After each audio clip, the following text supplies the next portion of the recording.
tayo sa ating pagluluto, mini vlog.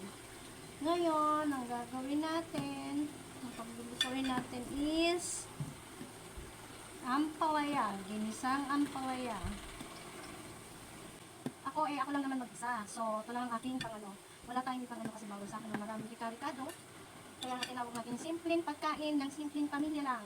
Kung ano lang yung meron sa rep, yun lang ang ating lulutuin at yun lang. And then as long na masustansya siya at kailangan ng ating katawan. Tulad ko, may diabetes ako, may sakit sa puso, at may sakit sa atay. So, tama na sa akin to, lang naman mag-isa kakain. Wala akong itlog kasi naubusan ako ng itlog. So, ito yung tira natin kahapon na giniling, di siya na lang ilalagay natin. No? Konting ano na natin yun. So, ganito, sana natin. Yan o. Nahugasan ko na sila lahat, so, iwanan natin. Kung iisipin nyo, bakit dito ako sa pinka naghiwa? Kasi may konti lang mahiwa ito. Hindi naman ako may pagkaano ko minsan tamad.